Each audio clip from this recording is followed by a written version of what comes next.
Ahora sí.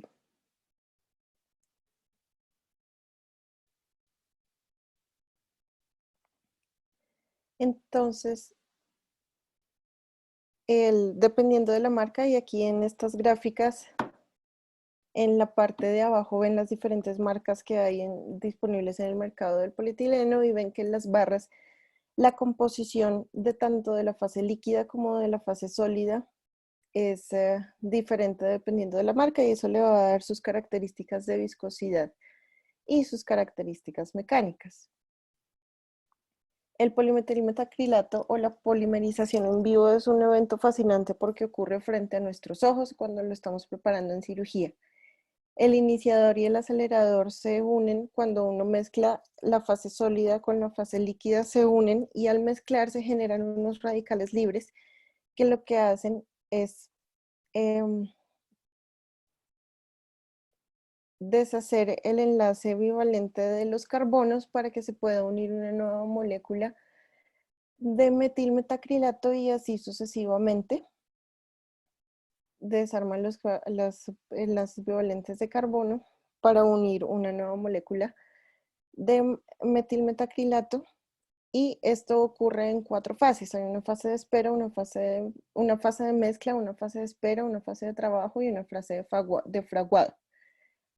La fase de mezcla consiste pues en la combinación de la fase líquida con la fase sólida. La fase de espera es la formación de esa masa homogénea que es muy líquida y muy pegajosa, pero que va aumentando poco a poco su viscosidad. La fase de trabajo es la fase en donde el cemento alcanza su viscosidad máxima, es menos pegajoso, se queda menos pegado en los guantes, es mucho más moldeable y es el momento usualmente donde se realiza la aplicación.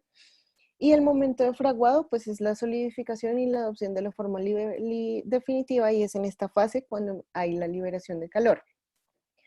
Esta es una reacción exotérmica que alcanza hasta los 47 grados centígrados. Inicialmente se había descrito que alcanzaba temperaturas hasta de 100 grados, pero en vivo se ha demostrado que porque lo que uno pone no es un bloque grande de cemento, sino realmente un pedazo muy delgadito de cemento, la temperatura no es tanta y no hay riesgo de necrosis del hueso porque pues esta se presenta solo a partir de los 50 grados centígrados. Papi, una pregunta Señor. aquí en vivo. ¿Te entendí? O sea que si yo pongo una masa de cemento más grande, tengo más calor y una masa de cemento pequeña, tengo menos calor.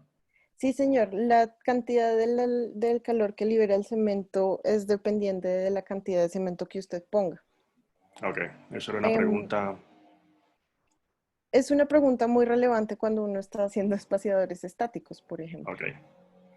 Em, Cuando hay un aumento de la viscosidad del cemento y muchas veces nos hemos dado cuenta que hay una cierta cantidad de volumen, pero cuando ya el cemento se está poniendo más viscoso, este volumen disminuye y es porque químicamente este aumento de la viscosidad genera una disminución compensatoria de volumen y pues la preparación del cemento, la mezcla y la manipulación es lo que le da al cemento su porosidad y su resistencia. Y hablando sobre la viscosidad del cemento, pues es una de las propiedades más importantes del mismo porque le da su carácter de manipulación al cemento y depende de la temperatura ambiente donde se esté desarrollando la polimerización, de la velocidad, de la composición química del cemento, de la relación monómero-polímero y por eso es tan importante tener en cuenta que cada marca tiene una composición diferente, así sea el mismo cemento. Los cementos de alta viscosidad, como ven en la barra superior, tienen una fase líquida mucho más corta, una fase de trabajo mucho más larga, o sea, dura blandito mucho más tiempo y alcanza su máximo de viscosidad solo hacia el final de la fase del trabajo, antes del fraguado, mientras que el cemento de baja viscosidad tiene una fase líquida mucho más larga, una fase de espera intermedia, una fase de trabajo intermedia, pero empieza a ponerse viscoso mucho más temprano en la fase de trabajo. En esta gráfica vemos cómo, cómo alcanzan los cementos la viscosidad dependiendo dependiendo de su composición. Por ejemplo, el cemento simplex, que es uno de los cementos de alta viscosidad, empieza su fase alcanza su fase de viscosidad alcanza su viscosidad un poquito más tarde que un cemento de baja viscosidad como el SmartSet. Y también esta propiedad de viscosidad es dependiente de la temperatura, como ya había mencionado. Cuando la temperatura es baja, alrededor de los 17 grados, pues las fases de mezcla y las fases de espera son más largas que cuando si se fijan en la parte superior de la gráfica, la fase de mezcla y la fase de espera son mucho más cortas, la fase de trabajo empieza mucho más temprano y la fase de endurecimiento empieza también mucho más temprano dependiendo de la temperatura, y por eso es que a veces uno cuando está en cirugía dice, la sala está muy fría, el cemento se va a demorar mucho, o el cemento se fraguó muy rápido, la sala está muy caliente. Mapping, una pregunta. O Señor. sea que para un reemplazo de rodilla y un reemplazo de cadera, ¿tú crees que uno puede utilizar el mismo cemento?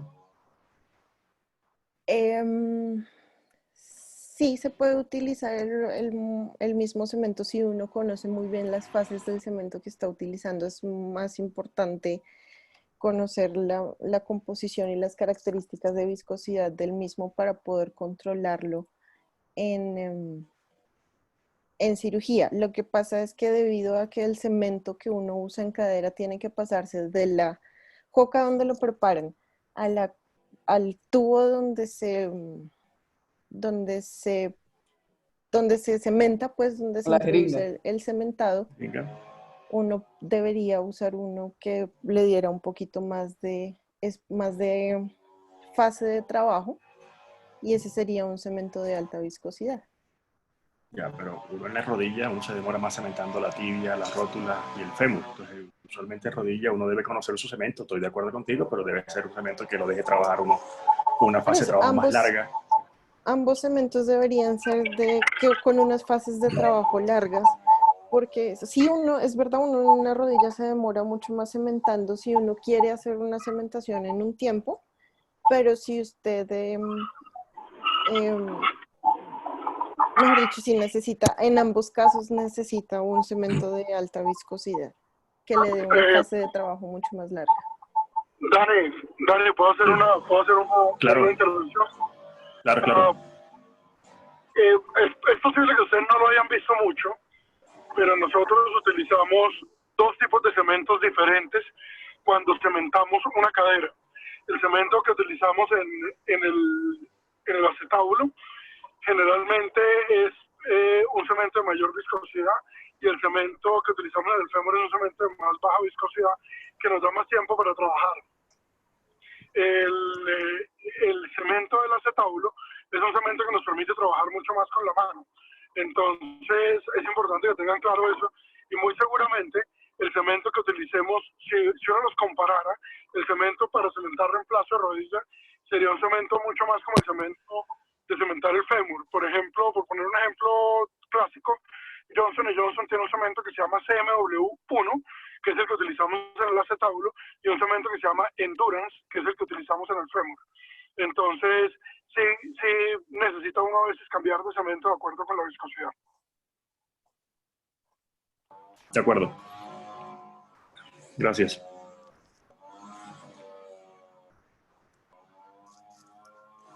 Entonces, continuando con las propiedades del polimetilmetraquilato, sus propiedades mecánicas están directamente relacionadas con su función, que es la fijación estable de un implante para disipar el estrés entre el implante y el hueso. El cemento no pega la prótesis al hueso, sino lo que hace es hacerle como un lecho para que se pueda la repartición de las cargas entre ambas fases sea como más smooth, como más suave, por lo cual el cemento debe ser resistente y tener un comportamiento elástico o casi viscoelástico. Debe soportar la carga en diferentes direcciones y modalidades, cargas en flexión, tensión, torsión y cizallamiento por los movimientos naturales de la cadera humana, y debe resistir cargas tanto estáticas como cíclicas. Sin embargo, es importante recordar que el cemento como el hueso es anisotrópico. Y los requerimientos, estos requerimientos de resistencia o de propiedades mecánicas están determinados por las organizaciones internacionales como la Organización Americana de la Estandarización del Testeo y de las Pruebas Mecánicas y la ISO. Ellos determinaron que para el cemento la resistencia en compresión debe ser de mínimo 70 megapascales y como podemos ver en la gráfica de la derecha, la mayoría de las marcas o todas las marcas disponibles en el mercado superan este umbral de los 70 megapascales y llamativamente, y contrario a lo que se creía antes, no hay cambios en esta resistencia dependiendo de si el cemento tiene o no tiene antibiótico. Como para dimensionar un poquito qué son 70 megapascales, pues se necesitan 20 megapascales para romper el hueso esponjoso y 970 megapascales para romper el titanio, aluminio vanadium. La resistencia en flexión, que es la carga máxima que se necesita antes de fallar en flexión, está determinado en un umbral del 50 megapascales y esta es la gráfica que muestra que todos los cementos superan este umbral. Y el módulo de elasticidad, que habla sobre la rigidez y la deformación, que habla sobre la curva de estrés-tensión o la rigidez, la deformación en relación con la carga aplicada. Es decir, que si uno tiene un módulo de Young grande, uno necesita una mayor fuerza necesaria para producir una deformación. Y esto es muy importante porque para cumplir la función de buffer mecánico, o sea, para hacer un adecuado acople entre las cargas que resiste el vástago y las que resiste el fémur, el módulo de Young debe ser menor que el del hueso y del implante, es decir, el cemento debe ser más elástico. Y según los estándares internacionales, el módulo de elasticidad del cemento es de 1.8 gigapascales, mientras que la del hueso cortical es de 30 megapascales y la del implante es de 110 gigapascales. Y el módulo de elasticidad también, en esta gráfica podemos ver que pues la mayoría de los cementos que están disponibles en el mercado con o sin antibióticos superan este umbral, pero nunca son tan altos como los del hueso cortical y los del titanio.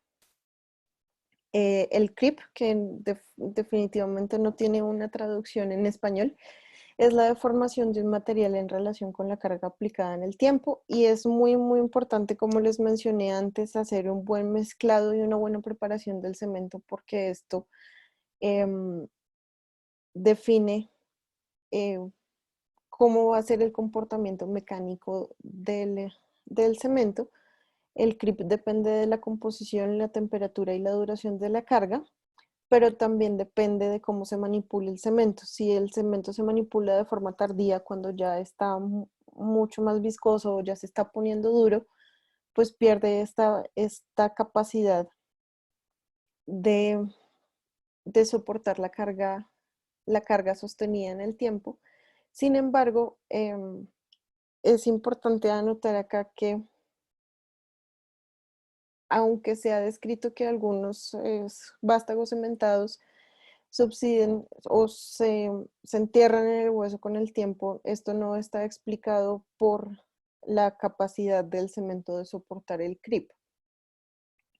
Y en cuanto a la fatiga, que es la deformación en relación con la carga aplicada de forma cíclica, que también es influido por el método de esterilización del cemento, de su peso molecular y de la porosidad, que también es una característica que adquiere el cemento mientras se está mezclando, ya que sí que hay un cemento muy poroso, hay una mayor probabilidad de falla por concentración de estrés en las grietas y propagación de las grietas.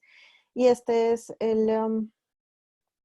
es una gráfica que muestra cómo es el perfil de fatiga de los diferentes cementos dependiendo de cómo se mezclen. Por ejemplo, este osteopal que es mezclado al vacío, que en teoría debería generar menos porosidad, es mucho más resistente que este, por ejemplo, que es el simplex que se mezcló a mano. Y otra de las propiedades del antibiótico es la entrega de Mapi, antibióticos. Mapi, una Dime. cosa, una pregunta. Estabas hablando del clip, échalo para atrás, por favor, un slide. Esa es la deformidad, evidentemente, dependiendo del material con respecto al tiempo. Sí, señor. Yo tengo entendido que la función la propiedad del CRIP se altera mucho en los polietilenos, porque es una sustancia, es una estructura más blanda que obviamente que el cemento, y el CRIP en el polietileno es 1 a 1 año y después es casi imperceptible después del año. Quiero saber, tú dijiste que el CRIP del polietileno dependía de la manipulación que le hacemos al polietileno, o es una propiedad mecánica intrínseca. Es una propiedad mecánica intrínseca que depende, que se altera cuando hay una mala manipulación del cemento. Ok. Una mala manipulación es una técnica inadecuada Es una o... técnica inadecuada. Es un cementado cuando el cemento ya se está fraguando.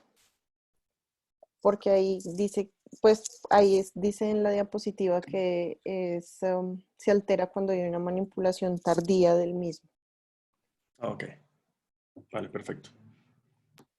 Y la otra propiedad del antibiótico que es muy útil cuando al principio habían unas tasas muy grandes de aflojamientos sépticos de las caderas, es la entrega de antibiótico. Sin embargo, hay dos condiciones muy importantes. La primera, que el antibiótico debe ser termoestable, debe ser un antibiótico de amplio espectro, debe ser soluble en agua y debe ser hipoalergénico, y que además, una vez sea elusionado del cemento, debe superar el MIC, que es la concentración inhibitoria mínima para el crecimiento bacteriano, que para la gentamicina y la teobramicina, que para el estafilococo con gentamicina y teobramicina es de al menos 1 miligramo por litro.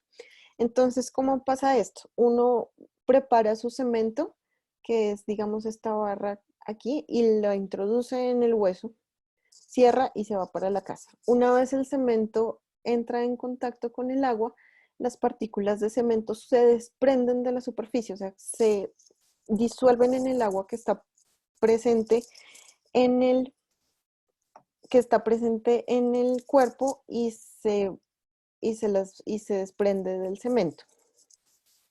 Este es un artículo publicado en el 2008 en el Journal of Arthroplasty, donde comparan el cemento con gentamicina, el cemento con tobramicina y el Septotal, que son las perlas comerciales con gentamicina, y se dieron cuenta que, que la concentración en picogramos por mililitro de, de los antibióticos respectivos era mucho más favorable cuando el cemento, cuando el cemento eran las perlas, y mientras que en el Pálacos y en el Simplex el perfil de liberación era mucho menor. En mi tesis de maestría hicimos unos ensayos sobre esto también y descubrimos que era solo el 15% de la superficie del antibiótico comercial era el que se podía liberar efectivamente del antibiótico. ¿Por qué? Porque se libera solo el de la superficie. Si usted considera un cubo de cemento, el único antibiótico que se alcanza a liberar es el que está en la superficie, mientras que el que queda en el core de ese cubo no alcanza la superficie.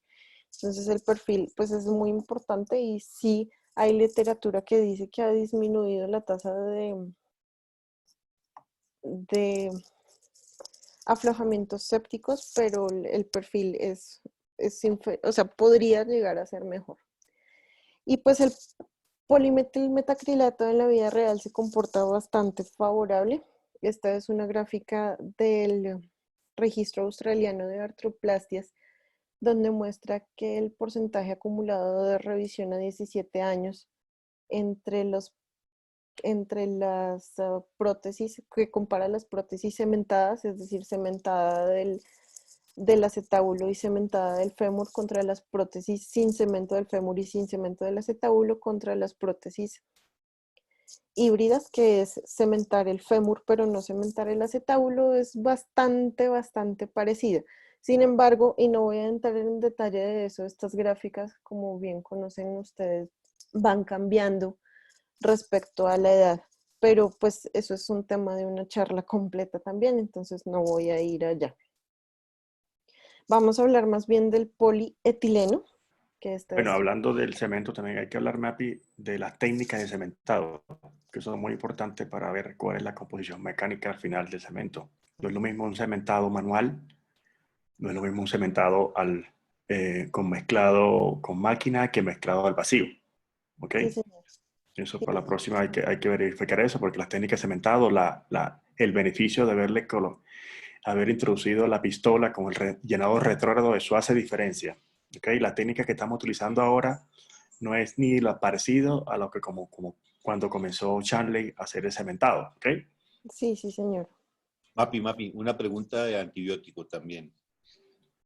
¿Hay alguna manera de saber con cierta seguridad el tiempo que duran las concentraciones de antibiótico activas en el En cemento, los tejidos. en el tejido? In vivo no, doctor. No conozco ningún estudio al respecto, pero in vitro sí hay estudios que dicen, como por ejemplo este estudio, que máximo llegaron a detectar antibióticos 6 semanas después de la implantación. Pero en vivo no tenemos. Sí, porque ese es uno de los grandes interrogantes que hay en trauma cuando utilizamos las perlas, ¿no? Que realmente qué tanto tiempo hay una concentración efectiva de antibiótico en los tejidos. Pero no, tampoco hay literatura porque es muy difícil de medir en vivo. Cuantificar. Es muy Sí, es una difícil de pregunta medir muy... en vivo e in vitro, pues en los ensayos que hicimos nosotros en el laboratorio, logramos solo 3 semanas de antibiótico con un cubo de 1,5 cm por 1,5 cm. Solo 15 semanas, solo 15 días de antibiótico a 3 semanas de antibiótico detectable en el suero del modelo de biofilm. Okay.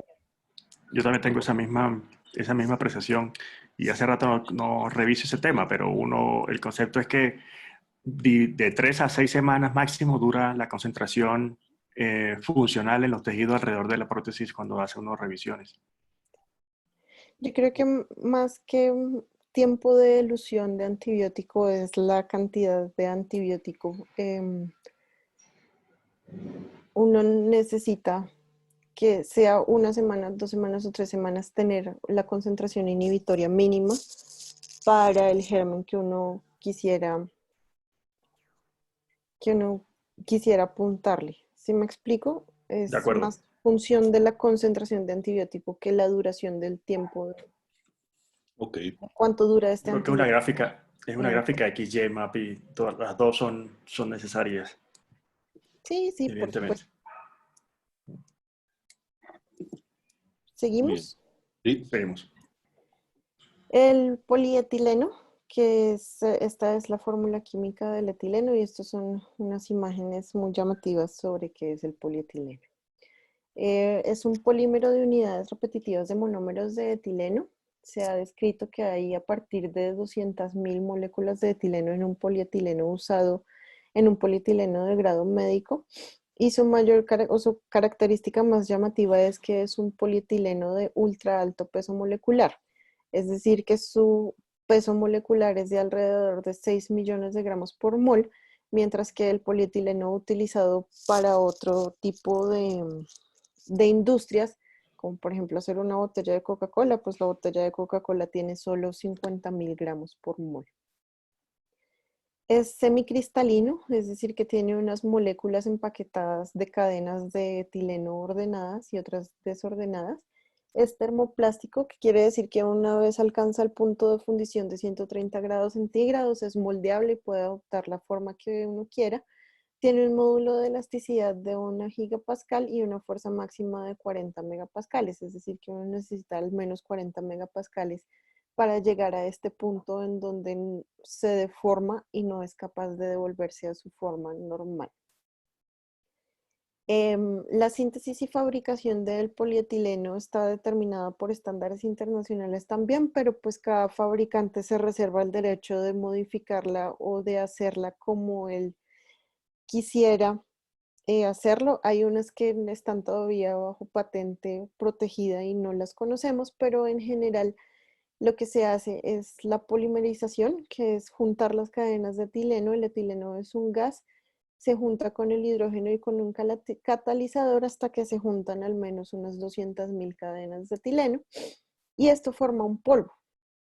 Luego este polvo se calienta y es sometido a alta presión para compactarlo y darle una forma de barra, que es esta forma de barra. Y esa forma de barra se maquina y se le da la forma que uno quiera, que esto es como en términos generales cómo se hace el polietileno, y pues aquí vemos en esta imagen cómo lo están maquinando para hacer una copa acetabular. Su principal función pues es la superficie de contacto, superficie de carga o par de fricción. Van a encontrar estos términos indiferenciados en la literatura. El polietileno soporta carga estática, carga dinámica y fricción, por lo cual debe ser resistente al desgaste. El desgaste no es nada más sino la pérdida de sustancia del material en relación a sus propiedades tribológicas. Se puede ocurrir por abrasión, cuando hay una elevada rugosidad dentro de la superficie, se desprende la sustancia de la superficie.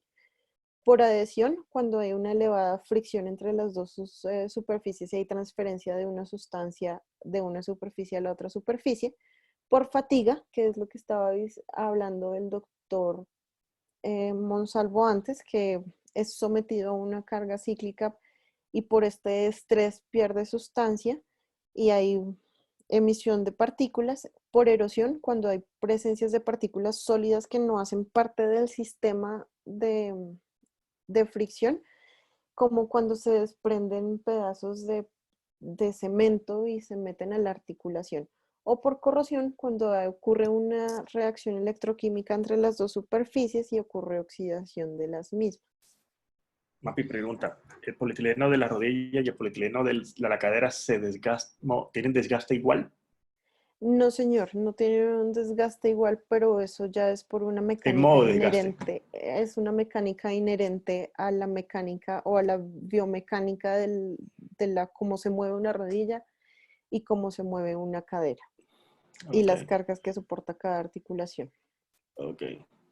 La historia del polietileno es bastante interesante. En 1958 las primeras caderas que se hacían no eran de polietileno, del polietileno que conocemos hoy, eran de teflón, eran fijadas con press fit y se dieron cuenta que a pesar de que el teflón sí funcionaba como una artroplastia de baja fricción, había falla por osteólisis y desgaste del acetábulo. Cambiaron en 1962 a decir que iban a poner una cabeza metálica sobre un acetábulo de teflón, porque se dieron cuenta que en las de antes lo que pasaba era que el acetábulo, que la articulación no sucedía entre el acetábulo y la cabeza femoral, sino entre el acetábulo, entre el componente acetabular, el pedazo de teflón y el hueso acetabular. Entonces dijeron, no, hay que cambiar esto, pusieron un fémur metálico, lo fijaron con cemento y se dieron cuenta que había una reacción inflamatoria severa, había osteolisis, abrían las caderas y salía un material pseudopurulento. Y ya hacia los años 70 dijeron, esto no puede seguir así, necesitamos una artroplastia que sea más durable, y por sugerencia de su compañero de taller, el doctor Sir John Charnley empezó a usar el polietileno de ultra alto peso molecular, como lo conocíamos en ese momento, con un fémur metálico que lo fijaba con cemento. Sin embargo, se dieron cuenta pues, que también tenían unas tasas de desgaste, de aflojamiento y osteólisis. ¿Y qué era lo que pasaba? Este polietileno de ultra alto peso molecular, o el polietileno convencional, como lo vamos a denominar de ahora en adelante, sufría de laminación, perdía sustancia por delaminación porque perdía su capacidad de sostener carga cíclica y carga sostenida en el tiempo, que era lo que hablaba el doctor Monsalvo. Había una interacción entre el componente metálico que se oxidaba, generaba corrosión y liberación de radicales libres, y la esterilización por irradiación, porque pues desde el principio los polietilenos se empezaban a esterilizar con irradiación porque no los podían esterilizar con vapor de agua ni con etóxido porque se derretían. La corrosión de la interacción con el metal y la esterilización por irradiación generaba radicales libres que oxidaban el polietileno y que a su vez generaban una liberación de cetonas, alcoholes, ésteres y ácidos carboxílicos que hacían que hubiera desgaste por corrosión y por erosión. El desgaste lo describieron inicialmente como una pérdida de la sustancia de alrededor con una tasa de 0.20 milímetros por año in vivo por los seguimientos que hizo Charnley a sus prótesis, e in vitro se dieron cuenta que había un desgaste volumétrico, una pérdida de polietileno entre 35 y 42 milímetros cúbicos por cada millón de ciclos. Este desgaste genera unas partículas entre 0.3 y 1.0 micras, que estas son las partículas que eran problemáticas. Esas partículas eran fagocitadas y luego estos fagocitos liberaban interleuquinas y factores de necrosis tumoral que hacían que se activaran los osteoclastos. Pues en términos generales es un proceso realmente mucho más complejo, pero pues activaban los osteoclastos y se comían el hueso, se aflojaban las prótesis y tenían los problemas que tenían. Otra de las cosas importantes del desgaste y del polietileno convencional y la osteolisis era que naturalmente no funcionaba como una articulación nativa. Las articulaciones nativas sin carga tienen un modelo de lubricación por fluido, es decir, que las superficies están separadas, hay mínima fricción y es muy importante las características de este líquido viscoso. Mientras que en una articulación nativa con carga sostenida hay una lubricación mixta, que hay unas áreas que están separadas, hay unas áreas que están separadas mientras que hay unas áreas que están en contacto y mientras que la articulación protésica con un pseudo líquido sinovial hay un contacto extenso entre las superficies, hay mayor fricción, a mayor fricción mayor desgaste, y porque este líquido no es un líquido sinovial normal, es más delgado y es menos viscoso. Entonces, como podemos ver aquí en esta gráfica, la lubricación o la fricción la lubricación generada en una articulación protésica tiene una alta fricción y esta alta fricción genera desgaste. Este desgaste genera muchas partículas muy pequeñas que son las que generan el problema de la osteolisis. Y Charnley tenía muy claro en su principio que el desgaste se relacionaba con el área de superficie que estaba en contacto entre el polietileno y la cabeza femoral, por eso sus cabezas iniciales eran de 22 milímetros. Sin embargo, después de que empezaron a tener otros problemas, como la luxación, decidieron aumentar el tamaño de las cabezas, que era súper chévere porque aumentaba el área la distancia del deslizamiento, y eso prevenía las luxaciones, pero también incrementa el área de contacto entre una superficie y la otra, incrementa la carga sobre la interfaz del implante hueso, es decir, que entre más grande sea una cabeza, más carga tiene que soportar el acetábulo, el hueso del acetábulo también genera un desgaste, y lo más llamativo es que este desgaste es lineal, como podemos ver en las gráficas de la derecha. A mayor cabeza de tamaño, mayor desgaste. Y acá podemos ver cómo las cabezas de 36 milímetros generan un desgaste relativamente, de 36 milímetros generan un desgaste muy grande, mientras que las cabezas pequeñitas de las prótesis de Charnley inicial no generaban tanto desgaste. Pero pues tocaba solucionar una cosa con una cosa o la otra. Hay otros factores que están asociados al desgaste, pero pues no me voy a detener a hablar de ellos porque pues también son motivo de charlas aparte, el posicionamiento de los componentes, las características de la superficie, la electroquímica de la superficie, el tipo de metal que es la contraparte de la fricción. Hubo un momento en la historia en donde se dieron cuenta que el polietileno no era un material tan resistente e intentaron hacer un compuesto intercalándole fibra de vidrio, pero pues la fibra de vidrio no era resistente, no tenía un perfil tribológico muy adecuado y se desprendía el polietileno y esto generaba erosión de las superficies. y la presencia de partículas externas. Entonces, pues para tener en cuenta, pero no para andar en eso. ¿Cuáles son los problemas del polietileno convencional? Pues tiene poca resistencia a la fatiga, tiene una elevada fricción, se corroe y se oxida. Entonces, pues hay que buscarle soluciones, mejorar sus propiedades mecánicas, mejorar las características de la superficie de los pares y evitar la generación de radicales libres. Y es así como evolucionamos a través del tiempo, casi unos 20 años de un polietileno convencional con una alta tasa de desgaste, osteólisis y aflojamiento, a un polietileno altamente entrecruzado que tiene una mejor sobrevida, menor desgaste y una menor oxidación. ¿Cómo se hace el polietileno altamente entrecruzado o qué es, entrecruzar el polietileno? Es promover la formación de enlaces entre las cadenas de polietileno. Aquí hay una cadena de polietileno, acá hay otra cadena de polietileno, acá hay otra cadena de polietileno y se forman enlaces entre ellas para reducir el desgaste y la oxidación, mejorar las propiedades mecánicas. Esto se hace con irradiación y calor. Entonces se irradian los polietilenos, se generan radicales libres residuales y se generan espacios pues en los átomos de carbono para que se unan entre sí. Esta tabla que es de un artículo, desde un artículo que les recomiendo de revisión del American Academy, y estas son las características de los polietilenos que están disponibles comercialmente. Los que conocemos o hemos visto nosotros, pues el Longevity, el de Smith & Nephew, el Marathon de Dupuy Synthes y este X3 de Stryker, que es el de última generación, que se irradian a unas dosis muy llamativas, que se calientan y se oxidan en su mayoría con plasma y se esterilizan, perdón. Mapi, bueno, después del doctor Gonzalo. No, dale tú, Cris.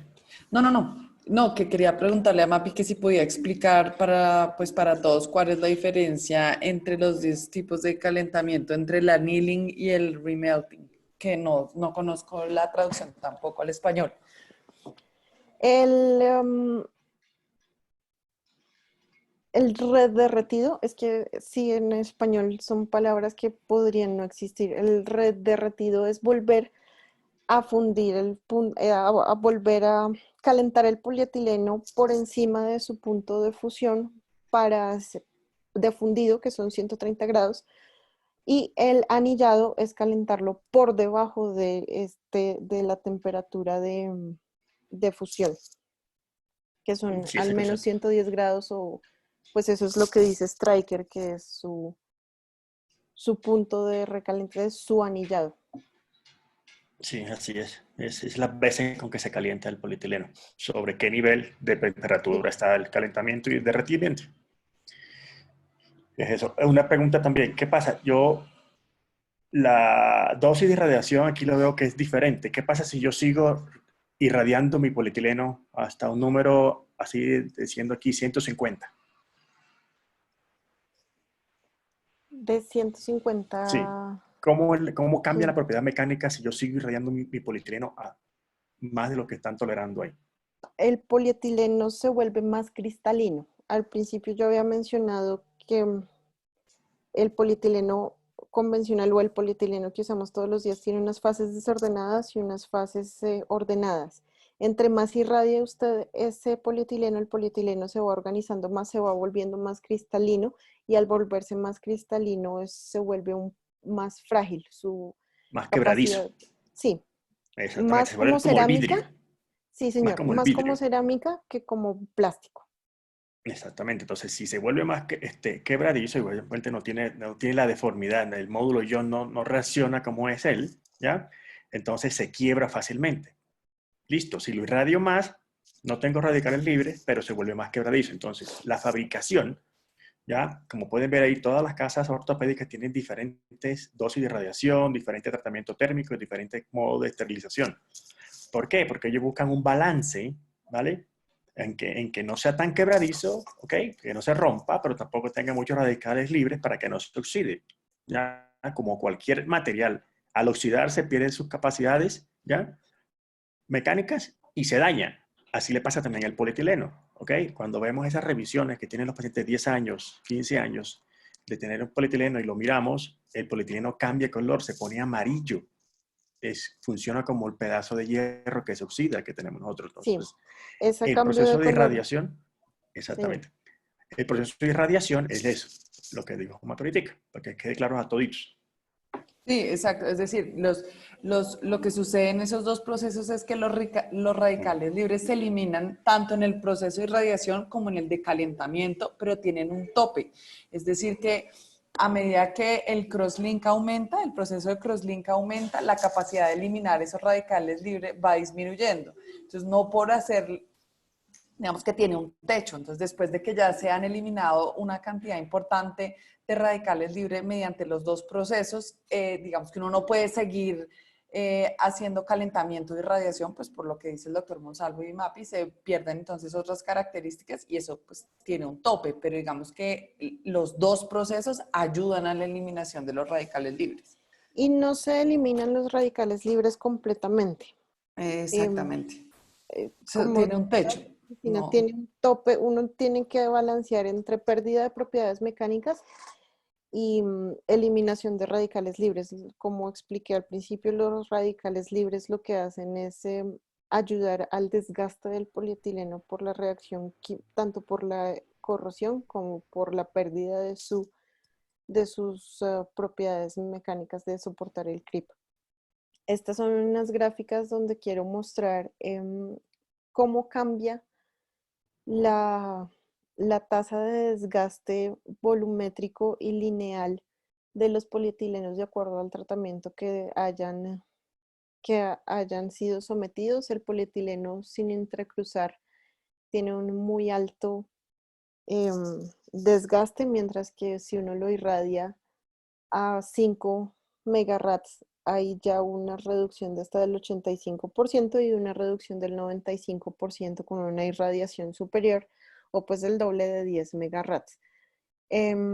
Ya a partir de ahí pues hay pérdida de las características mecánicas y pues no vale la pena. Y aquí en la del lado derecho podemos ver cómo es el comportamiento dependiendo de cómo hayan sido irradiados los polietilenos. Otro problema que tenían los polietilenos al principio era que eran esterilizados con rayos gamma, con irradiación, pero en un ambiente que tenía mucho oxígeno y esto empeoraba también la generación de los radicales libres. Ahora, hoy en día, las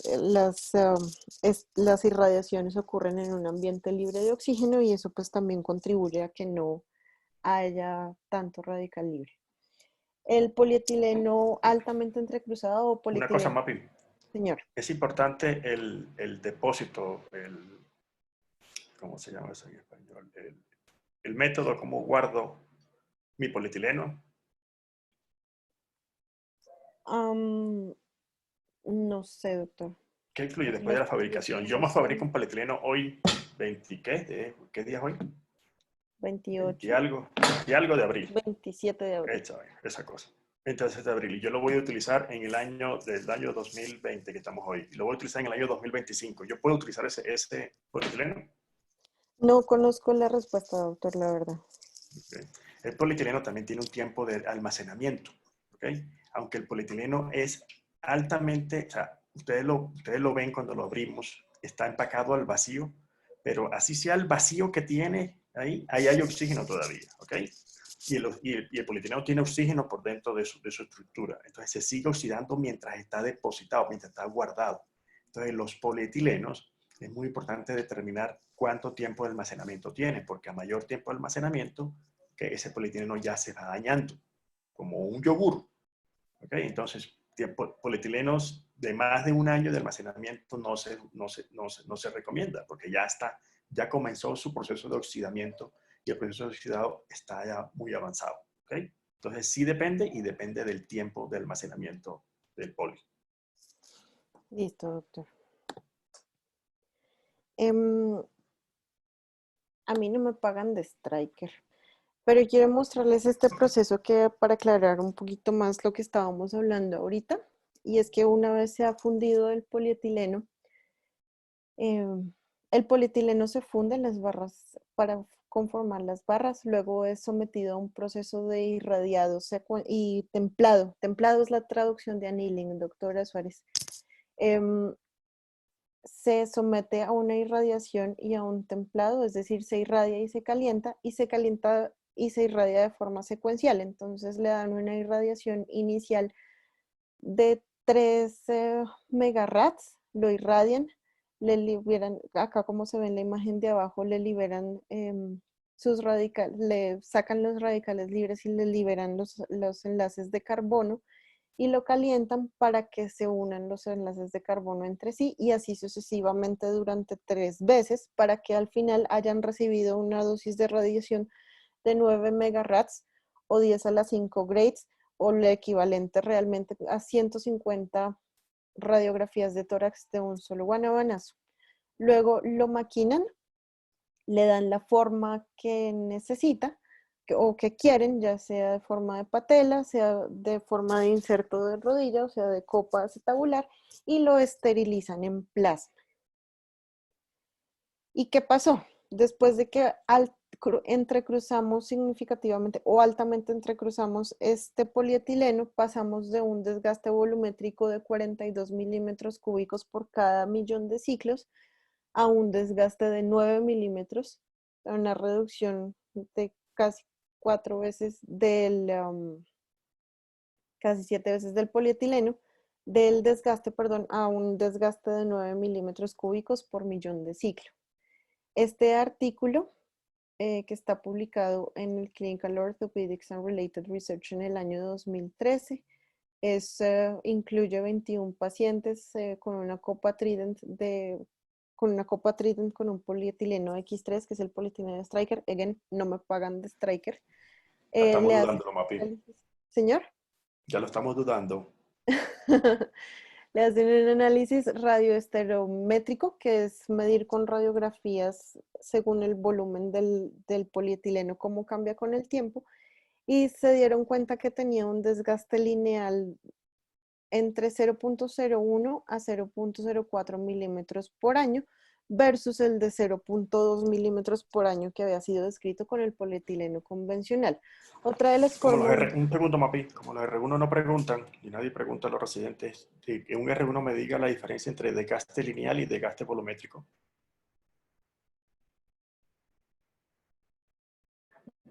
No todos a la vez, se complicó esta cosa, se bloqueó el sistema. Ay. ¿Quién R1 está por ahí? Vamos a ver quién está por aquí. Chat. ¿Dónde están participantes? Abelardo. Abelardo Camacho. Se fue. No lo sé, doctor. Ok, vale. Sí, aquí estoy, doctor, pero no sé bien la diferencia. Ok, Andrés Felipe.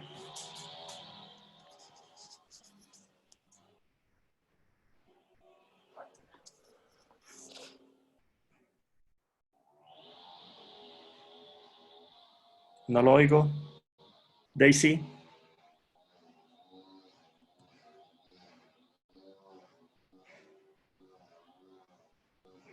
¿Aló? Mapi. Señor. ¿Qué pasa? ¿Que no me contestan? ¿Vamos a tener que pasar lista como en el colegio o qué? No, es que están tímidos porque es lunes, está muy temprano. No, pero estoy llamando a gente y no me dice, no sé, por lo menos Daisy. Creo que Daisy tiene problemas con su micrófono. Con su micrófono. Daniel, yo no sé. Muchas gracias, doctor Morales. Yo no tengo ni la más remota idea.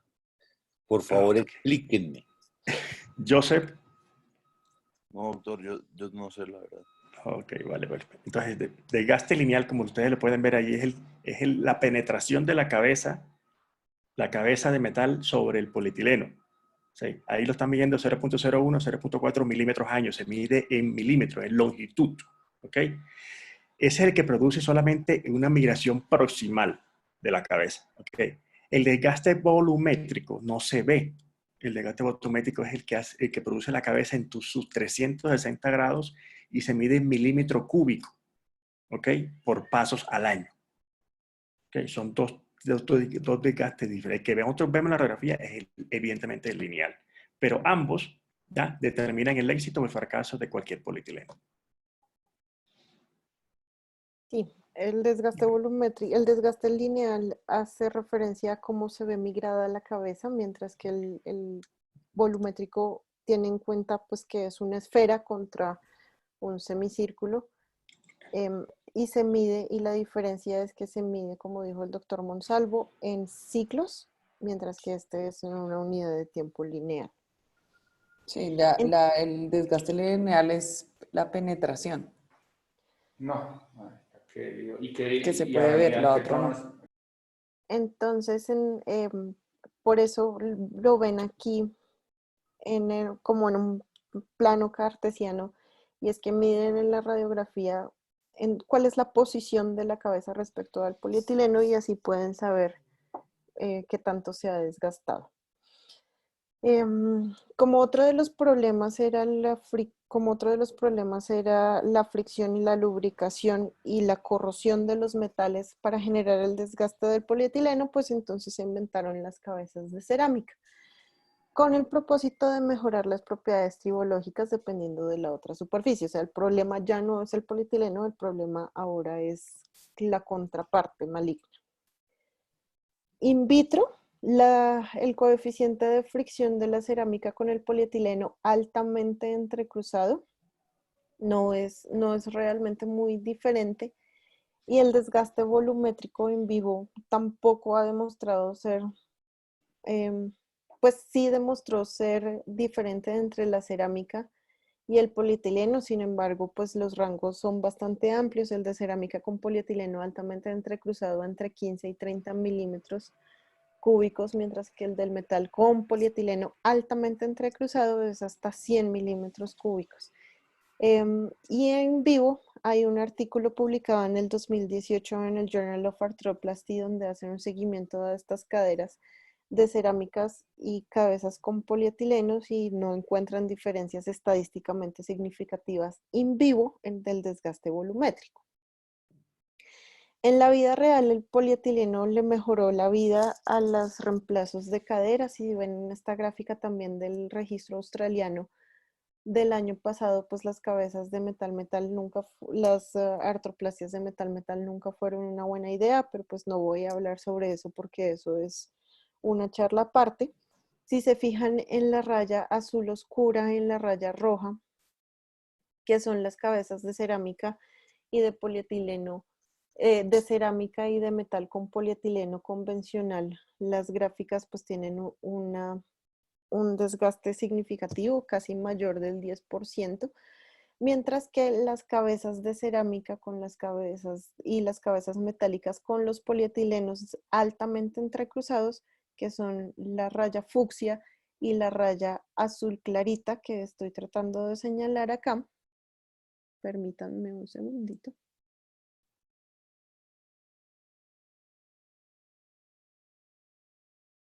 Que es esta raya. Sí, la estamos viendo, Mape. Y esta raya, pues son bastante parecidas. El polietileno, como les decía, le cambió la vida a los reemplazos de cadera, y en esta gráfica podemos ver cómo son de diferentes las curvas de sobrevida de un polietileno convencional con un polietileno altamente entrecruzado, y que efectivamente, como podemos ver en estas gráficas, las rayas verdes, el polietileno altamente entrecruzado disminuyó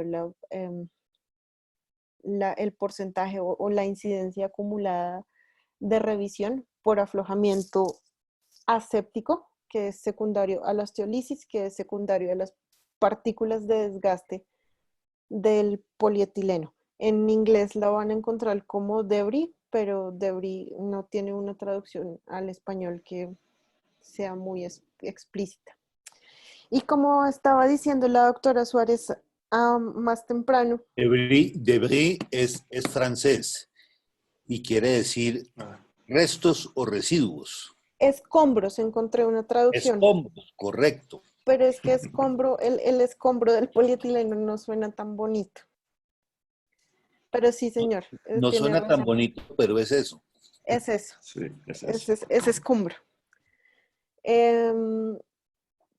Uno somete el polietileno a irradiación, somete el polietileno a temperatura, elimina algunos radicales libres, no los elimina todos y pues el polietileno altamente entrecruzado es una gran solución, pero todavía hay problemas y es que todavía se oxida. Entonces dijeron, vamos a incluirle un agente antioxidante y se empezó a incluir la vitamina E como un agente antioxidante. En teoría reduce el desgaste de milímetros, el desgaste volumétrico, mejora el desgaste por el factor de la posición de la copa.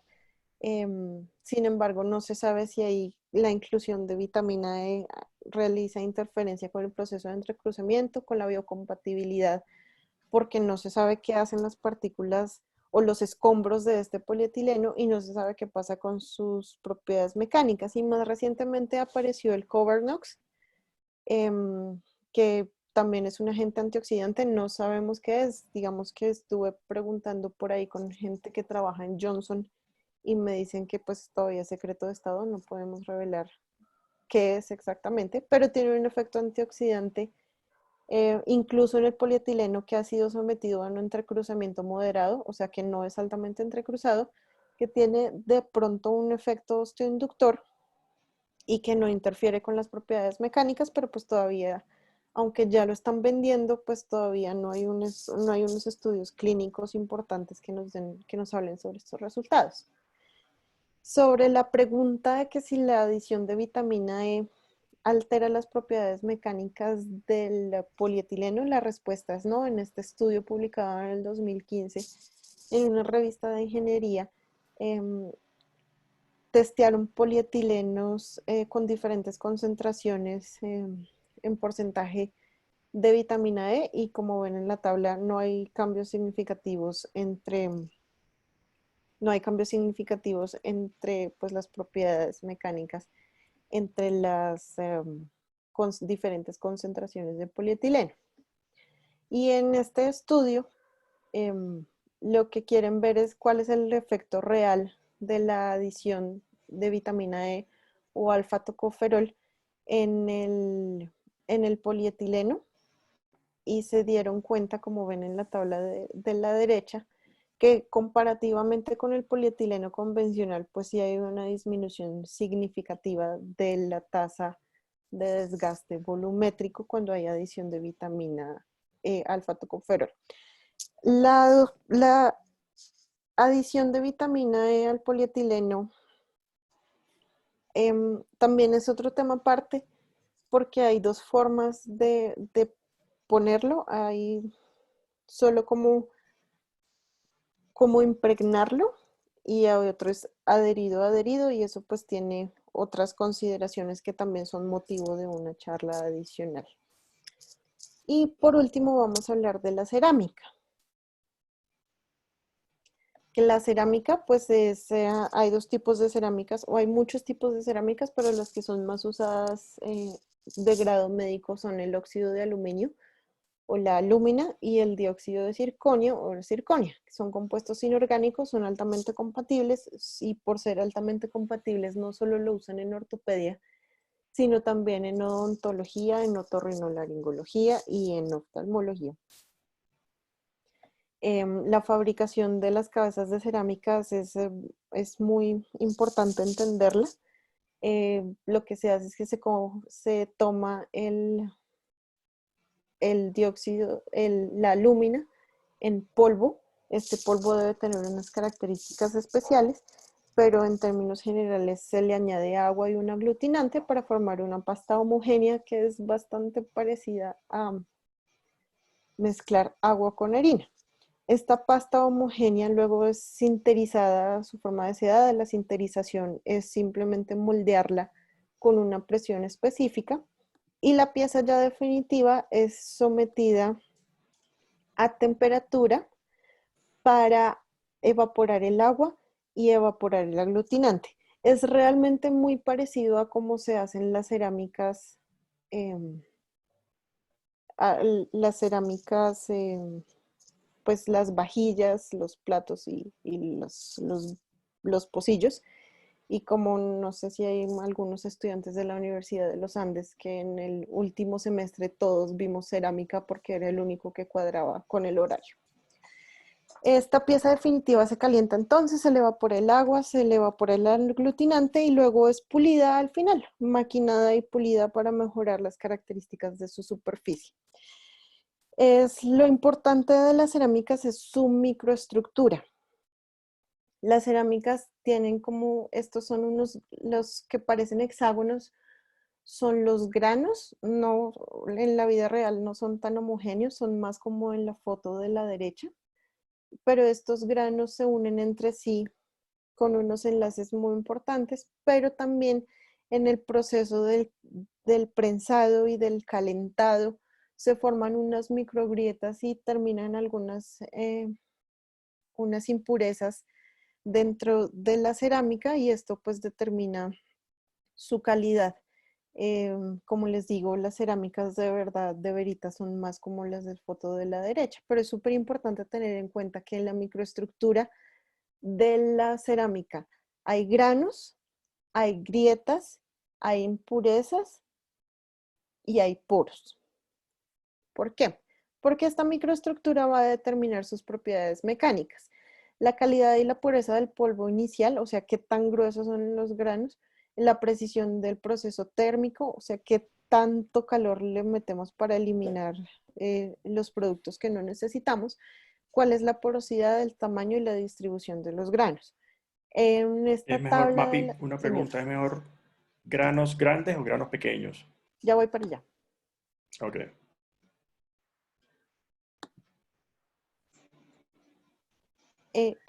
Ya. Como ven en la tabla de la derecha, donde compara la alúmina con la zirconia, el tamaño del grano de la alúmina es de 2 micras y eso hace que tenga una resistencia a la fractura de 5 meganewtons por metro, mientras que la zirconia con un grano más pequeño tiene una resistencia mucho más a la fractura mucho más grande y una fuerza máxima de flexión casi el doble que el de la alúmina. Entonces, podemos ver que entre más pequeño sea el grano, tiene unas mejores propiedades mecánicas.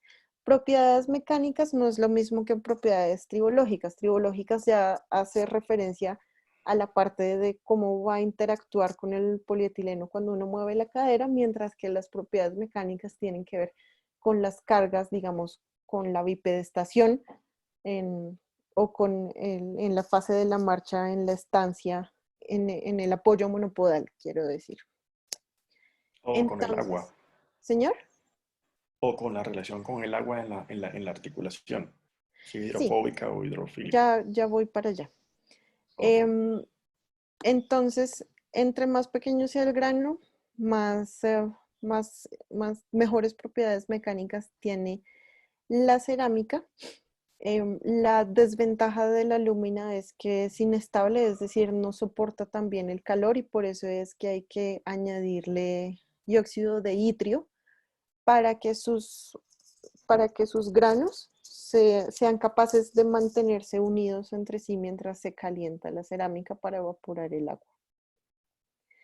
La cerámica pues es un material muy interesante, sin embargo es frágil, como la mayoría de los materiales en ortopedia, incluido el hueso es anisotrófico, es resistente en compresión, pero no es resistente en flexión, tiene un comportamiento elástico lineal, o sea, tiene un módulo de Young completamente diferente y tiene una fuerza tensil mínima. Es decir, si ustedes ven en la gráfica de la derecha un material dúctil como puede ser el hueso de un niño,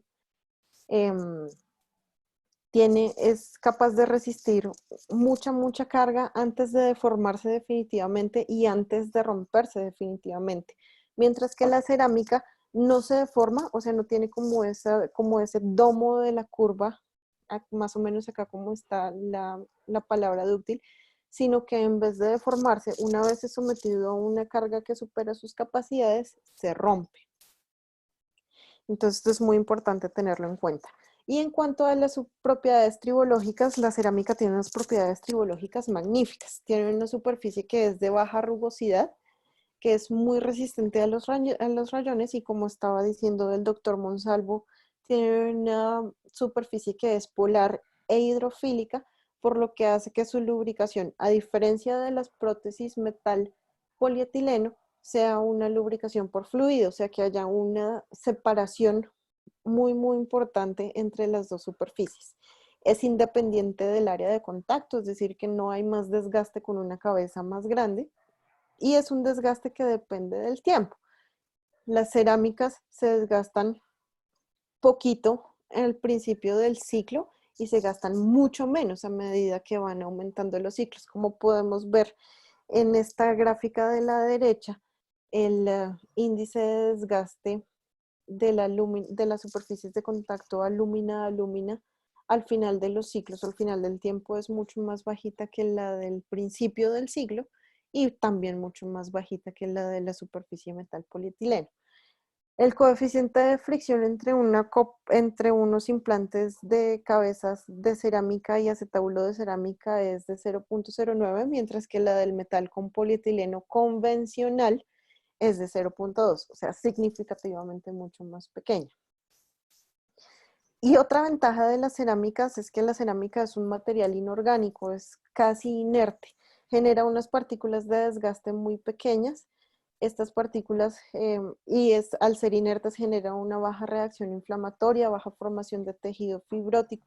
Solo cuando hay un grandísimo volumen de estos escombros hay una reacción de cuerpo extraño, y la fagocitosis, que ocurre naturalmente, o pinocitosis en este caso, genera muy poca producción de interleuquinas y factores de necrosis tumoral, o sea que el riesgo de osteolisis es muchísimo más bajo y que además depende del tamaño de la partícula. Hoy en día están trabajando sobre cómo crear nanopartículas de cerámica y se dieron cuenta que entre más pequeñas las partículas, mucho menor es la capacidad del macrófago de comérselas y detectarlas y generar problemas como los generaban los polietilenos de Charlie. El problema con la cerámica es que, pues como ya les dije, es muy frágil, y la forma como nos dimos cuenta que las cerámicas eran muy frágiles era porque tocaba revisar a los pacientes, y al revisar a los pacientes uno se encontraba con una foto como de estas de la derecha abajo, una cabeza rota en 1000 pedazos. ¿Por qué? Por su microestructura. Porque con su microestructura, como les había mencionado antes, en el proceso de formación se formaban grietas, y estas grietas eran de un tamaño realmente significativo, y una grieta se unía con otra grieta, se propagaban las grietas y se rompía finalmente la cerámica.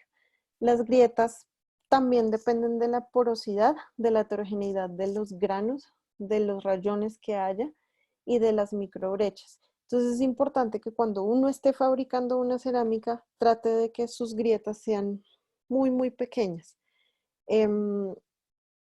Y así evitar que haya una propagación de las grietas. La propagación o la capacidad de estas grietas de propagarse también pues depende del tamaño de las mismas, de la calidad del material, de la alúmina o la circonia y de la carga aplicada.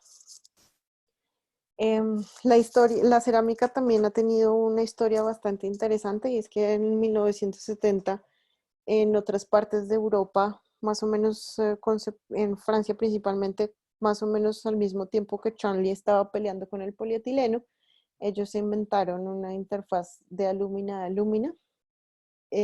Luego por los problemas que esta tenía, pasábamos a las cabezas de circonia. Luego, por los problemas que estos tenían, pasamos a los compuestos de alúmina circonia. Y finalmente, y lo último en Guaracha de las cerámicas, son las cabezas de oxinio. Entonces, las cerámicas de primera generación Una pregunta. Señor. ¿Te acuerdas cuánto es la proporción de alúmina sobre circonia de las Biolox Delta? No lo recuerdo realmente. Ya, ese es un porcentaje, o sea, el mayor porcentaje es de alúmina. Es más alúmina que circonia. Eso sí, pero el porcentaje... Por eso es que El porcentaje exacto no lo conozco, doctor. Y eso está en las de biodata, pero el problema es que a cualquiera le dice, bueno, pero ¿por qué te pasaron de lúmina a lúmina a circonia? Es que porque las dos independientes, cuando se hacían las dos, ¿ok?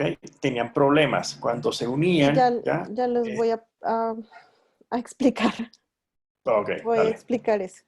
Entonces, las primeras cabezas y copas de cerámica que se inventaron eran geniales, tenían muy baja fricción, eran muy resistentes al desgaste, tenían unas propiedades tribológicas excelentes. Sin embargo, eran poco resistentes a las fracturas. Las primeras cabezas de alúmina que se hicieron tenían unos granos muy grandes, unas grietas muy grandes, eran muy porosas, por lo tanto se fracturaban con mucha facilidad. Luego dijeron, vamos a modificar el tamaño del grano. Hicieron granos más pequeños, grietas más pequeñas, eran más resistentes a las fracturas y maravillosamente conservaban sus propiedades tribológicas. Sin embargo, pues todavía se seguían rompiendo. Seguían siendo muy frágiles, por eso aparecieron las cabezas de circonio. Las cabezas de circonio, el circonio es muy superior, como mostré en una diapositiva antes, de las propiedades mecánicas. La circonia tiene una resistencia, unas propiedades mecánicas increíbles. Em, También tiene unas propiedades tribológicas aceptables. Es muy resistente al desgaste. La única desventaja, como ya había dicho, de la circonia es que requiere la adición de itrio para estabilizar sus fases, es decir, que si uno calienta la circonia y no le pone itrio, la circonia se rompe muy fácilmente, no es capaz de soportar los cambios de temperatura que se necesitan para su producción. Entonces los granos eran mucho más pequeños, las grietas eran mucho más pequeñas y las cabezas de circonia eran realmente muy buenas, pero se dieron cuenta que en vivo su comportamiento no era tan bueno. Había un Estas desgaste se acelerado. deformaban, Mapi. Sí, señor. Estas se deformaban, ¿ya? Se deformaban y como estaban encerradas en la copa que era de circonia también, como era cerámica, como se comenzó, entonces se rompían con facilidad. Entonces es muy inestable la circonia, aumenta de tamaño y se deforma, ¡pah! Se rompe Sí, fácil. decían también que tenía unas características de superficie diferentes que eran mucho más hidrofílicas, entonces que al entrar en contacto con el agua se deformaban. Y bueno, sí, y que se desgastaban rápidamente. Entonces dejamos de usar las cabezas de circonio. Y hoy en día lo que hacemos es usar cabezas de cuarta generación, que son un compuesto de alúmina circonia. Mezclaron la alúmina con la circonia, como podemos ver en la microfotografía de abajo a la izquierda. em, los granos más blancos son los de alúmina y los granos más negros o más grises los granos más blancos son los de circonia y los granos más oscuros son los de alúmina. Entonces, una cabeza compuesta es en su mayoría alúmina con una proporción de circonia. La adición de circonia lo que hacía era mejorar las propiedades mecánicas, aumentar las propiedades de fricción y de desgaste. Y lo que pasaba es, o la teoría es que los granos pequeños, muy pequeños de circonio con los granos intercalados con los granos de alúmina limitan la propagación de las grietas.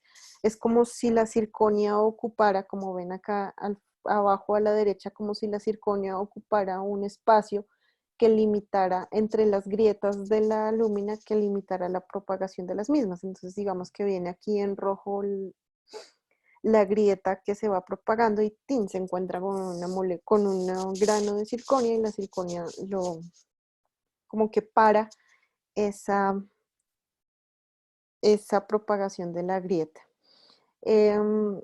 Son muy buenas, de verdad las cabezas de cerámica tienen un perfil tribológico excelente. Sin embargo, aún en las cabezas de tercera generación, de tercera y cuarta generación, como la Biolox Forte y la Biolox Delta, tienen unas tasas de fractura que son, em, pues que son muy altas. Si ustedes se fijan acá, Quítale dos, el alta, no le bueno, pongas ese apellido. son significativas, son Okay. considerables. Em, las interfaces de cerámica pues tienen una lubricación que favorecen la baja fricción, son muy resistentes al desgaste, tienen bajo riesgo de osteolisis, pero también tienen problemas. Las cabezas, las interfaces de cerámica en su principio, cuando los empezaron a usar, se dieron cuenta que las cabezas chirriaban, que es un problema menor, pero pues es un problema de lo que los pacientes se quejan. Había problemas Pero porque muy no... relacionado con una cosa, Mapi, muy relacionado con la forma de la copa, ¿ok? Sí, de las copas de La- cerámica. exactamente. Como estas copas de cerámica tienen una forma diferente a las copas convencionales metálicas, pues habían altas tasas de malposición y luxación secundaria y pues como había mencionado, tienen una alta tasa de fractura de los componentes. En este estudio, que es un estudio multicéntrico aleatorizado, 357 caderas, donde compararon los polietilenos de cerámica, las caderas de cerámica polietileno con las caderas de cerámica con un calibrador digital, se dieron cuenta que las tasas de desgaste eran realmente muy bajas,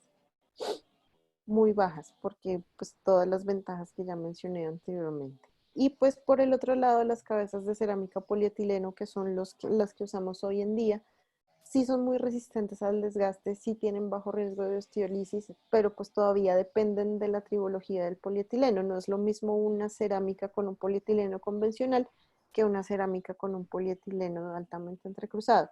Una tasa de fractura de los componentes de hasta del 2%, que eso supone una cirugía adicional, y pues que la Biolox Delta tiene un costo muy elevado. En la sección de cadera se realizó Quítale el muy. un costo elevado. En la sección de Tres cadera veces más realizaron... alto para hacer ¿Cuánto? tres veces. Bueno, en la sección de cadera realizaron un estudio donde se dieron, pues donde concluyeron que eran el costo era más alto de las cabezas de polietileno.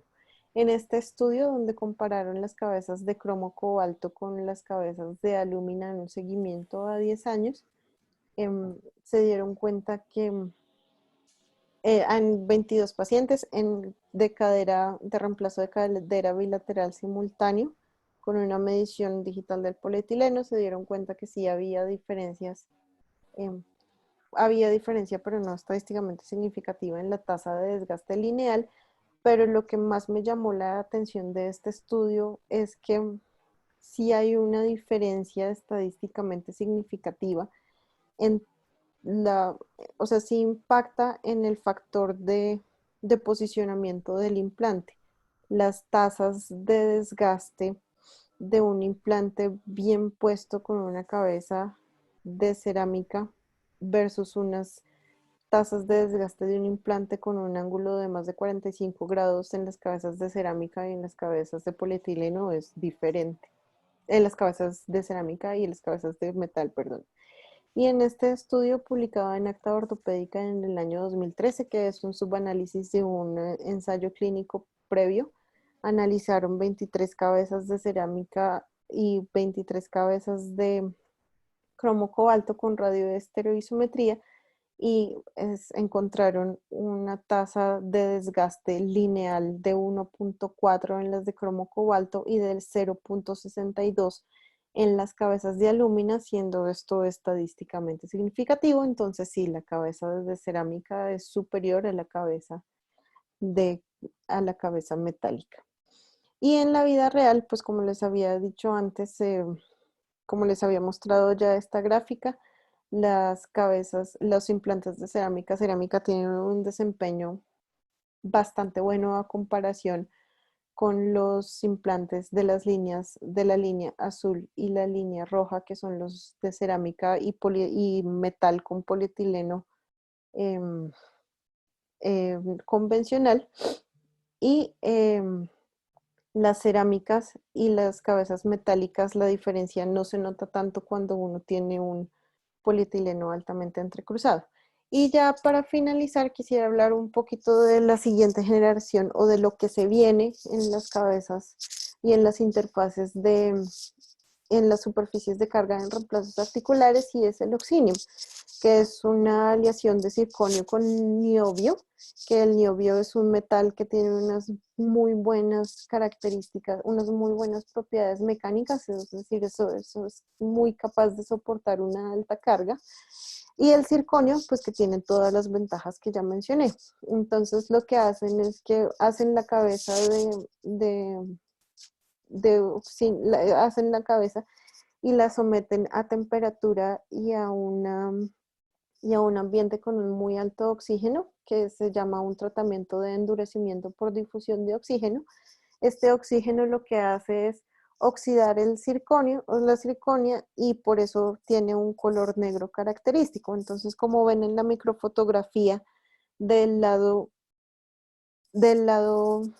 abajo a la derecha, lo que pasa es que el circonio en la superficie se oxida y queda como un sustrato de la aleación del circonio con el niobio, que en teoría tiene unas propiedades tribológicas superiores y unas propiedades mecánicas superiores también. Este es un estudio de 91 pacientes a 6 años de seguimiento con cabezas de oxinium. En la gráfica de abajo a la izquierda pueden ver que hay una pequeña diferencia entre las tasas de desgaste lineal de las cabezas de oxinium y las cabezas de cromo cobalto. Y en esta gráfica de sobrevida pueden ver la línea fucsia o morada aquí en la derecha de las cabezas de oxinium con polietileno altamente entrecruzado, que no es mejor que las cabezas de cromo cobalto con polietileno altamente entrecruzado. Entonces digamos que pues es muy temprano para decir todavía, pero el desempeño de estas cabezas de oxinium de estas cabezas femorales de oxinium no está tan clara la ventaja todavía. Sin embargo, hay ahí la esperanza de que por las características de un reemplazo de rodilla en este grupo de pacientes sí tengan alguna diferencia.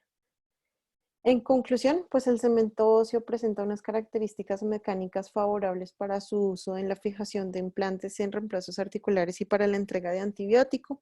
El entendimiento de las propiedades químicas, mecánicas y tribológicas del polietileno ha permitido hacerle muchas modificaciones para hacerlo cada vez mejor y hoy en día es el material de elección en los pares de fricción. La cerámica es un material altamente biocompatible con un perfil tribológico superior y una alta resistencia de desgaste a pesar de su baja resistencia mecánica. Y el estudio de las características mecánicas, tribológicas y biológicas de los diferentes materiales permite desarrollar implantes con desempeños superiores que impacten positiva y significativamente en la vida de los pacientes. Y eso es todo lo que quería contarles hoy. Vale, gracias Mapi por la revisión que hiciste. ¿Alguno de los asistentes tiene una pregunta? Seguimos desarrollando las preguntas mientras era la charla, pero ¿alguna pregunta final?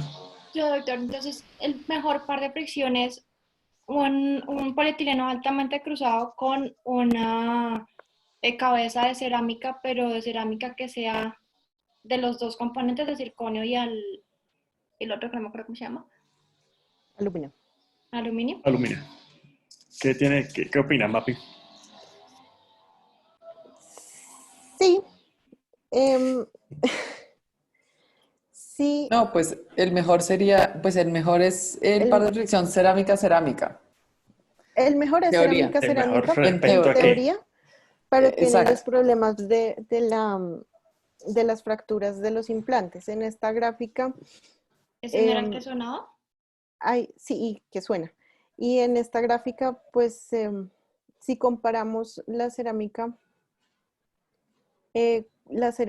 con el polietileno altamente y las cabezas metálicas con el polietileno altamente entrecruzado, no hay mucha diferencia entre ellas. A pesar de que en teoría sí son superiores. Entonces sí hay Tatiana, tú tienes una superioridad teórica, pero clínicamente todavía teóricamente no son, en la clínica, perdón, en la clínica no son superiores. Eso es lo más importante, Tatiana, la última frase de MAPI. Cuando estás valorando dos materiales y dices cuál es mejor, tienes que separarlo. Separar la pregunta, es decir, cuáles condiciones mecánicas mejores o cuáles condiciones clínicas mejores, ¿ok? En el desarrollo de los materiales, por ejemplo, los materiales de superficie han venido mejorando las propiedades mecánicas, ¿ok? Pero un gran salto en sobrevida de los pacientes no hemos tenido del polietileno altamente entrecruzado con la cerámica. No hay una cosa que diga uno, uy, esa sobrevida, que es al final lo que importa a los pacientes, ¿ok? O sea, no hay una diferencia sustancial mayor, pero sí hay una diferencia biomecánica in vitro de las propiedades mecánicas de las superficies de cerámica, ¿ok? Igual pasa cuando estás estudiando los polietilenos, igual pasa cuando vas a estudiar los osinios. ¿Okay? Hay propiedades mecánicas en laboratorios diferentes, pero al final, clínicamente, nosotros no hemos diferenciado entre una superficie entre metal, polietileno altamente entrecruzado y una entre metal, perdón, y una entre cerámica y polietileno. ¿Ok? Sí, señor. Gracias. María Piedad, Mauricio Morales, ¿cómo vas? ¿Bien? Buenos días. ¿Tú puedes decir las fracturas de cerámica están asociadas en los pacientes a qué? Aumento de carga, mala posición de los elementos, edad del paciente, o suceden espontáneamente, o avisan.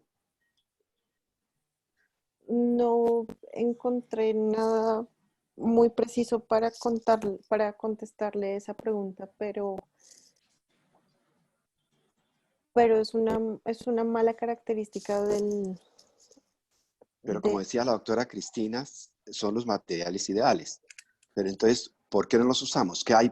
¿Cuáles pacientes hacen fractura y cuáles no hacen fractura? Porque me imagino que no todos hacen todo, no todos deben de hacer fractura. Hay un porcentaje de ellos que hacen fractura, pero yo quisiera saber se han estudiado los factores relacionados con la fractura en pacientes.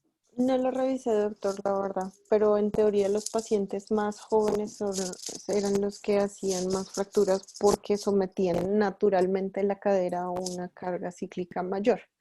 Okay. Pero pues es que inherentemente las primeras cabezas de cerámica eran realmente muy, muy frágiles. Uh-huh. Sí. Es una combinación, doctor Morales. Sí, exacto, de factores. El problema de una fractura de una cabeza de cerámica, más que la fractura como tal, porque pues uno podría decir, pues si fractura, lo cambio, pongo una nueva cabeza y listo. El problema es que cuando se fracturan esas cabezas de cerámica, se fracturan en miles y miles de pedazos que se adhieren a los tejidos que están alrededor y es muy difícil extraer esos pedazos. Entonces, digamos que así sea una complicación no tan frecuente, cuando sucede es catastrófica. Ok. ¿Aló? Sí, señor. Lo escuchamos. ¿Qué pasó? Adelante, doctor. Lo estamos escuchando. ¿Y se fracturan más las cabezas o se fracturan más las copas? ¿Aló? Es una buena pregunta. No lo sé, no lo sé. No tengo la respuesta. Yo tampoco. Yo en los artículos de revisión pequeños decían que se fracturaban más las cabezas, pero no estoy segura que eso sea. Okay. Hay que tener cuidado con las cabezas pequeñas, con las cabezas negativas. Por las cabezas de cerámica no vienen negativas porque la distancia entre el final del cono y la superficie es muy pequeña. Hay que tener mucho cuidado también con la angulación del cono para hacer una cabeza de cerámica. Hay algunas casas que no tienen sino un número de cabeza o máximo 2 números de cabeza. Entonces esos son muchos los factores mecánicos que influyen en la posibilidad de fractura o no de un componente. Sí, doctor. Adriana Galvis, lo que yo he leído es que uno, en los pacientes jóvenes, pues lo que dijo ya Mapi, que es por trauma, pero por lo general se han asociado más que todo las fracturas a la ubicación del implante. Si queda con mucha anteversión, ese es como uno de los factores también para fracturas del implante. Y si se fractura más la cabeza. Ok, gracias, Adrián. Felicitaciones, man. Muy buena la conferencia, ¿viste? Gracias a doctor. todos. Sí, muchas gracias a todos. Ya le estoy marcando. Muchas gracias, Mapi, por la conferencia. Y hemos terminado acá la charla acá. Gracias. Bueno, Vale. adiós. Bueno, hasta Chao. luego. Adiós. Chao, chao.